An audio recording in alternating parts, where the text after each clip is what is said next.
Hi guys, good afternoon. So nandito tayo ngayon sa Robinsons para magtinda.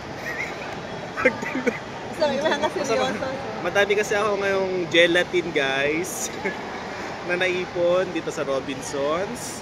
Kaya bili na po kayo ng gelatin. Ito guys ay mura lang po siya.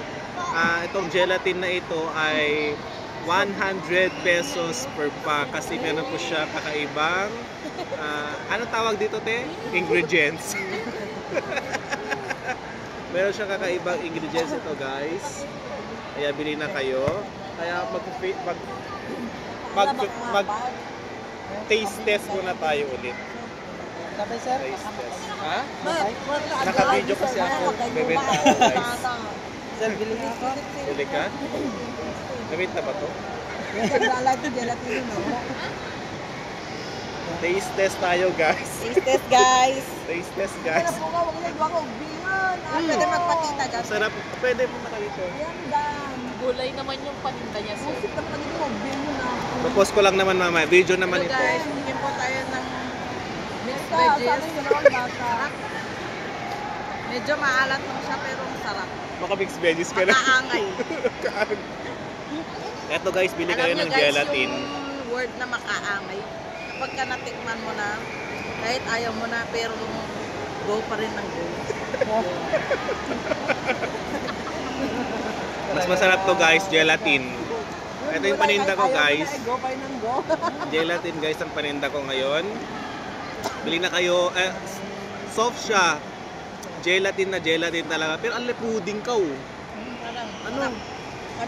Parang pudding ano te, pero gelatin ba talaga to pudding? Gelatin. Gelatin. I'm not so sure guys kung gelatin talaga to pudding. Gelatin with pudding. Sarap. So ito pero pang available na 2, 4, 6, 12, 2, 4, 5, 2, 4, 5. 12 plus 10. 22. 22 na lang guys. May agaw eksena dun guys. Wait lang. 22. Bili na po kayo. Bata ka ba? Bata ka? Ay, sir, pabili. Sir, pabili, sir. Wala ka. Batong pa yung batang sir. Matindi. Guys, oo nga. Ang mga bumibili dito guys, nakabarong, anong tawag dyan? Filipiniana. Meron akong mga kliyente na sa harap guys. Yan. Pan yan. Filipiniana. Naka-Filipiniana.